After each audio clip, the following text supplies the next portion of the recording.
Hey there, welcome to the NFL DFS build. This is a breakdown for the main slate over at DraftKings for the divisional round of the playoffs. Don't think I'm going to get to 2 or more videos this week. This is just for the main slate, so you can apply it to the Saturday and Sunday slates or any showdown slates as you wish. But that's just where I'm at, just a little bit busy. We're doing NBA daily also. Already got an NBA video out today. We'll have one out for Friday.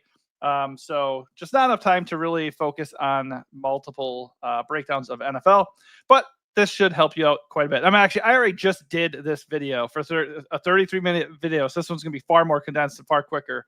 And it didn't have the sound on. So that was really cool. Anyways, we've been having a lot of success with NBA lately. So get in our Discord. The link is in the video and on our channel. And this is free content. So hit that like button. Help us out a little bit there. Subscribe to the channel if you're not. We see in the YouTube analytics that we get a lot of viewers and a lot of repeat viewers that don't subscribe. So ask yourself, why are you not subscribing? And just hit the subscribe button. It helps us out. It doesn't take more than 2 seconds to do. And then it also alerts you to future videos like this. And by the way, if you come to the Discord, which is free, you can get up to the minute advice and core plays that you don't necessarily get in a video that can get dated after a little bit of time. So already did this video, so it's going to be a little quicker, but hopefully it'll help you out quite a bit. So up top, Josh Allen and Lamar Jackson look awesome. There's nothing wrong with them. They're not even going to be owned because of their price. I have zero issue with playing them. They come in a game with a really nice 51.5 total. If you believe that game is going to be a shootout, you can pick one of those guys. My lean is probably Josh Allen just because the Ravens' run defense is very good. And I think, if you think Buffalo is going to be losing, that's another reason to favor him. And he basically is the Bills offense. He did struggle mightily against the Ravens earlier this year, but I'm not going to put a lot of stock in a week 4 matchup when Josh Allen has been a god all year long. So Josh Allen looks great. Lamar Jackson also looks great, but I prefer Josh if you're going to pay all the way up. I don't think I want to do that, though, for the second week in a row. I think Jaden Daniels is my favorite play at the position. He's actually $500 cheaper than he was last week. He had 22 fantasy points. He projects for about the same again. The Lions are a pass funnel matchup. Obviously, it's the playoffs. The Lions are at home. Detroit, it's going to be rowdy there. So certainly it's possible the Lions just completely dominate this game. But they've actually struggled really mightily against mobile quarterbacks. They've given up 6 rushing touchdowns, a bunch of yards on the ground. So it's a really good matchup for sure for Jaden Daniels across the board, whether he's playing from behind or whether he just takes advantage of the Detroit secondary. So I like him a lot. He is my number 1 play. Patrick Mahomes is coming in $1,000 cheaper, a projection that's not that far away, and he's way chalkier. So I'm just not going to eat the Patrick Mahomes chalk. A couple reasons for this, by the way. Well, first of all, ownership. I don't really like to play into ownership when there's enough reason to not do so. Patrick Mahomes has definitely been better lately. He's had 20 plus fantasy points his last 2 games. He had 29, I think, in the last game he played. His offense is getting a little bit more dynamic with Hollywood Brown being there. So he does have weapons and everything, but Houston looked really good in the first round. I think their defense is pretty legit. So that is a little concerning. But the biggest issue is while they're rested, the Chiefs have not played since Christmas. So I just don't want to put all my faith in Patrick Mahomes when honestly on the year, he's not been that great from a fantasy perspective. And then also the long layoff plus a maybe not so great matchup. So just not going to eat the chalk. I don't think not eating Patrick Mahomes chalk is going to kill me. And if you want to stay in that same range, I think Jalen Hurts at 6.8K looks really good. The matchup with the Rams isn't necessarily any better just because look what the Rams did to Sam Darnold last week. So there is that fear for sure. But Jalen Hurts is a guy who can get you 20 fantasy points without even trying. He didn't even play that well against the Packers last week and had 16. So I think he'll be a little bit better in this game at home with the Eagles crowd rowdy. So at 6.8K, he's a little bit too cheap for who he can be. And then there also is Jared Goff at 6.3, who looks like a really good direct pivot off of Mahomes in that same price range. The matchup definitely favors the Lions running game, but you know how the Lions operate. They set up the pass with their run, and Jared Goff can definitely be super efficient, super accurate, and get the job done here at home against the Commanders. So I do like him quite a bit. I think he's a really fun pivot off Mahomes, but Jaden Daniels is my number 1 play here. If you want to punt all the way down and save a ton of cash and get 5K CJ Stroud or 5.2K Matthew Stafford, be my guest. They project horribly. They are cheap for a reason. CJ Stroud is the classic guy that we keep thinking is going to light it up, and he just doesn't. Last week he had 18 fantasy points. in 18 a few games ago. But look at all this red, man. This is who he's been this year. No doubt about it. He has Nico Collins. Nico is a god, but that's all he has. So what I'd rather do is just go play Nico and not really tie myself to CJ Stroud. I like the savings angle. I like the stacking angle, but the Chiefs are not a soft matchup. It is still a road game. The Chiefs are rested. That narrative can definitely go either way, and I just don't trust CJ or Matthew Stafford here. They also don't really run that much, so there's just not a massive ceiling unless they go absolutely ballistic. And in tough spots on the road, I don't really think that's going to happen. At running back, Jahmyr Gibbs stands out as the top play. Everybody's going to feel the same way, though. He's coming in with 45% ownership. So I love Jahmyr Gibbs. As far as a top-end stud, he's a little bit too cheap. A couple things I'll note, though. Obviously, the ownership is egregious. And David Montgomery's back. So I think if you look at games before Gibbs was like fully unleashed, but by the way, he had 49 fantasy points in week 18. If we actually go click on Gibbs, we will just be in awe here. 19, 28, 28, 29, 49. So without Montgomery, he's a beast. But what about with Montgomery? I mean, still really good, but not as good, right? So I think I definitely still like Gibbs. I think he's the top raw points play in the best high-end value for sure when you look at his price and everything and his ceiling. But Montgomery being there does give me cause for pause. So I will definitely consider being a little bit underweight, especially at that ownership. One reason I could do that is because there is Saquon Barkley and Derrick Henry there. They both look really good. I think Saquon's matchup is a little tougher. The Bills are not good against the runs, and Derrick Henry completely destroyed them. 39 fantasy points against them last time. He's been very, very good the last 4 weeks. 33, 33, 27, 23. So he is feeling it. He is getting into a groove. I think the Bills win the game, but I think Derrick Henry is going to show out, and he's the lowest owned guy between him, Gibbs, Saquon, and Kyren Williams. That's ridiculous in my opinion. So I definitely want Derrick Henry. I will pair him with Jahmyr Gibbs in spots, and in other spots, I will go underweight on Gibbs and go get somebody else. The next batch of guys are just fine. Kyren Williams, Joe Mixon, James Cook, they all have bad matchups by the numbers. KC's run defense is good. James Cook faces the number one ranking defense against fantasy running backs. The Eagles' run defense is good. Kyren Williams is the first guy in that group I do not want. Just like I was saying last week, he is not explosive. He's not efficient, and he has to score a touchdown to hit. The only good thing about Kyren Williams, only good things, he's not like super chalky here. Well, actually, he is chalky. I'm sorry, I was looking at the wrong thing. And he's chalky, so that's like a bad thing. The only good thing about Kyren Williams is he's cheap for his role. If Kyren Williams gets 20 touches and gets a touchdown, and some of those touches are like 3 to 5 catches, he's going to hit. No doubt about it. But I think he's more likely to bust. And if 30% of the field is going to play Kyren Williams, I'm going to fully fade him and hope he's horrible. So Joe Mixon and James Cook are direct pivots. I think James Cook is just he's a more compelling guy just because he'll be involved in the passing game, and he's dynamic. He gets a lot of touchdowns. I mean, I think they're kind of the same guy. I just feel like I fear the Chiefs a little bit more in this setting. The Ravens-Bills game has a higher total, so I just feel like I trust the Bills to score more points than Houston. I feel like Joe Mixon is going to be very reliant here on getting involved as a pass catcher or getting a touchdown, because I don't really think CJ Stroud is going to have an awesome game here. So I think if I had to play one of those guys, it's going to be James Cook. Do I feel really great about any of them? No. David Montgomery is one of my favorite plays, though, to pair probably with Derrick Henry if I'm not playing Gibbs. Nice projection for a 5.7K price. So the reality here is he's back. He's ready to rock. He's not going to be owned. He's a touchdown guy. If you're going to be playing other guys who are touchdown dependent, you might as well just save money and play David Montgomery. You could do something similar with Brian Robinson Jr., but the Lions are not a fun matchup for running backs. I would much rather go get Austin Eckler. Commanders are probably going to be trailing. Eckler is still involved. He's about the same price, about the same projection, not very owned. So I just think he's the better play there. You can consider Pacheco or Hunt. I think it's just a shot in the dark. Justice Hill or Ty Johnson are receiving, pass catching backs that are worth a shot at their price, but certainly not guys that are super reliable. At wide receiver, Puka Nacua leads the way once again. If he's going to be chalky, I don't mind going underweight for a couple of reasons. Number one, Eagles aren't a very good matchup. We saw last week that Puka is not necessarily matchup proof. It is the playoffs. Teams are going to go out of their way to stop him.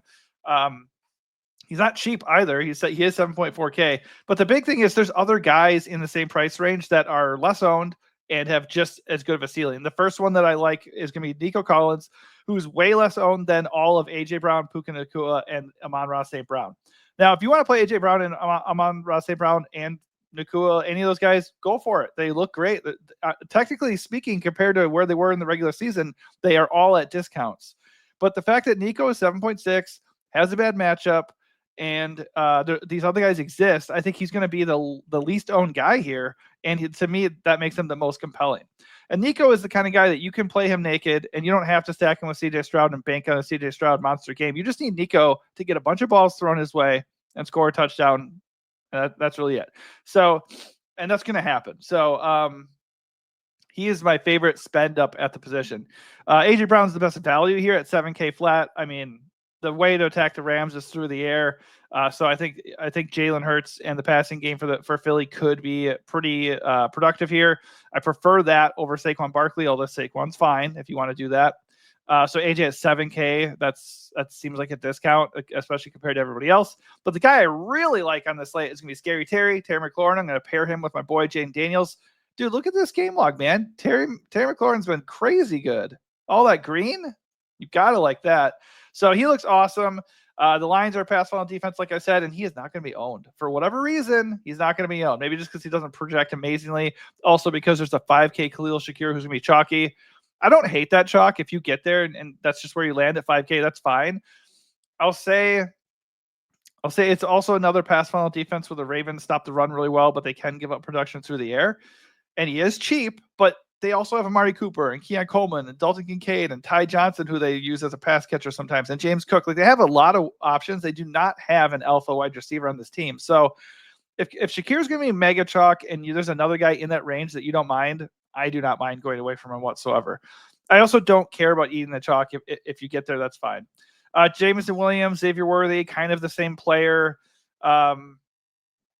It's just, can they hit the deep ball down the field? Can they deliver? Jameson Williams is going to be a little less owned. Xavier Worthy is a little cheaper. So pick your poison. I don't really love either because they're just like kind of one-trick ponies. They're deep ball guys, and they need to score a touchdown to hit. They're both fine. I think I'd have a lean on Xavier. But they both have like slate nuking ability 100%. That is true. And they aren't like super, super expensive. So if you don't want to pay up for the stud wide receivers, they're not bad guys to play. That's just, they are certainly very volatile. Devontae Smith is a really nice value at 5.6. I think he's a little bit more of a compelling play than Khalil Shakir, especially if you're not going to play AJ Brown. Rashad Bateman at 4.9K. What is the status of Zay Flowers? Let me check real quick, because that's important. Zay Flowers missed the last game. He did not practice today. So if Zay is in, Zay at 5.9K is fine. I don't have a problem with that. I think that's a solid value. If Zay is out, Rashad Bateman at 4.9K looks pretty darn good, and he would be a very good direct pivot off of Shakir. Cooper Kupp. There's also Cooper Kupp, who last time I talked about him, I said he was a good leverage play on Puka. That forever remains true. Cooper Kupp is 5.4K now, which is absurd. No doubt about it, he's been bad. There's no doubt about it. But look at this. This is not that long ago. He was crushing. If he is not completely washed, if we can believe he's not completely washed, 5.4K Cooper Kupp is just way too cheap. I'm going to do it again. I'm going to do it. I'm going to do it again. I don't care. Okay, so John Mechie the third. No Stephon Diggs. No Tank Dell. Somebody has to catch passes. He had 8 targets last week. He's a great value at 3.8K. Hollywood Brown, very inconsistent. But if you're going to play deep ball guys like Xavier Worthy and Jameson Williams, just go get Hollywood Brown at 4.2K.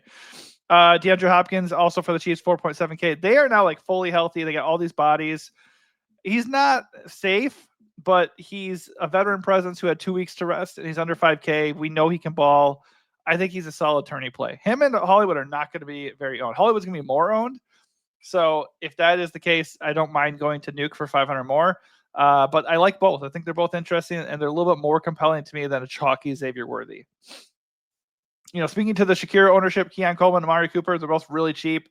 You just never know which Bills wide receiver is going to pop off. I don't mind taking a shot on either of them. I think they look interesting. Certainly still big play guys that can get it done. And then the only other guys I'm only interested in would be Olamide Zacchaeus and Diami Brown. Diami Brown popped off last week, 19 fantasy points. Pretty unlikely he does that again. So I think I'd have a lean against Olamide here at 4.3K. And Jamison Crowder is banged up. So if Jamison Crowder is out, we could consider maybe Luke McCaffrey. And if Jamison Crowder is in, I guess we could consider him too. I think Olamide is just the guy I'm kind of drawn to here. And Diane is still in play technically. I just think if you're going to go the way I'm going with like Jaden Daniels, you should entertain the possibility of getting Terry and maybe also one of their values. A big reason why is because the Lions are really good against tight ends. So I think this is a game where an aging Zach Ertz could struggle. He's a good value at 4K in general. Like in theory, he's a good value, and he's not going to be owned. But I don't think he's like super necessary, and it's not a good matchup. So let's go kick it back up top. Travis Kelce is way too cheap. 5K. The matchup isn't good, and he's going to be the most owned tight end by a mile, but he's really cheap for what he can do. Like, I know he's had a lot of floor games lately, but he had 22 fantasy points in his last game, and he still has done a lot of damage this year and shown us and reminded us who he can be. So in a playoff game with the season on the line, a rested Travis Kelce with a 2-week layoff, I think that's something we can feel good about. And if you're going to pay, if you're going to go up in that range, I think he's just the guy to go to. Sam Laporta, super touchdown dependent. Mark Andrews, super touchdown dependent. Those guys can hit and give a little bit of savings, but I really feel like it's go get Travis Kelce at not even that much money or punt. And if I'm going to punt, I'd be looking down at Dallas Goedert, who has an amazing matchup. The Rams are bottom 5 against tight ends, or Dalton Schultz, who's only 3.3K, and he also has an amazing matchup. Chiefs are really bad against tight ends too. So tight ends just throw shit at the wall and see if it sticks. Like, it's not like there's not really any rhyme or reason to tight end, in my opinion. So it's a little bit lucky for sure.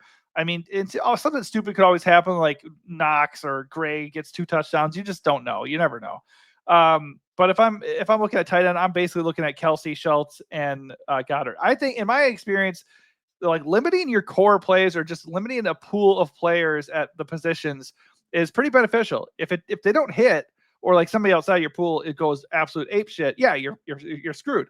But if those guys do hit, like the rest of your lineup, especially if you're entering a bunch of lineups, you let the optimizer do the rest of the work, and then you can hit a lot quicker and a lot more easily. All right. Defense is a crapshoot. I think if I'm paying up, it's going to be Chiefs against the Texans. They're really expensive, but the defense is well rested, and Houston's offense has not been very good on the year. So that game has a low total. Houston has a 16.5 implied total, lowest of the slate. The Chiefs just feel like a really obvious play. The only issue is funds. Can you actually get the funds to afford the Chiefs? Do you actually want to play the Chiefs? That's up to you. They're not actually that owned because they're expensive. I think if you can get the funds, I think they look interesting. The Commanders are really popular because they're the cheapest defense on the board because they're on the road against the Lions. I don't want to do that. Obviously, the Commanders looked pretty good last week against the Buccaneers, but they still give up points. And the Lions are just not an offense that doesn't score or takes a lot of sacks or throws a lot of picks. Like, they're really, really good. So I don't really want to do that. I do think we can entertain the Texans at 2.5K. Like I said, KC has had the long layoff. The Chiefs on the year have not been that good offensively, and the Texans looked really good in round 1. So I'm okay trying them for sure. And there's also the Rams at 2.7K. The Rams looked awesome too on defense in round 1. They completely shut down a very good and dynamic Vikings offense. And now they get the Eagles, who, yes, on the road, but and the Eagles are rested and all that. The Eagles are dynamic and explosive as well. But no, I'm sorry, they played last week. But the thing is, the Eagles did not look good last week. The Packers defense is underrated, but the Eagles really didn't look good offensively. So a better than better than expected and underrated Rams defense looks pretty good at 2.7. And I guess if you think the Ravens game is going to be lopsided like it was back in week 4, Ravens or Bills at 2.93K are totally fine. But for the most part, I'm going Chiefs, Rams, Texans at defense. I try to keep it isolated, give myself a few options, some wiggle room, but I like to keep it tight. So if my core hits, I'm going to be having a lot of fun. And the goal is to also help you have a lot of fun too. So if you have any questions, you can drop them in the comments here on YouTube, or you can head to our Discord and ask away. Like I said earlier, we also do NBA DFS every day that we can. We also do MLB DFS when it's in season. And the goal is to help you win. That's really what we're all about here. So if you want advice for free, you can like this and subscribe to the channel, and also come over to Discord, and we'll help you the best we can. If anything I do does help, you can also give us a Super Thanks hit in the Super Thanks tab below this video to donate if we help you get a big win, which is something I really hope we can do. Always fun to see people win. All right, thanks for watching, and good luck.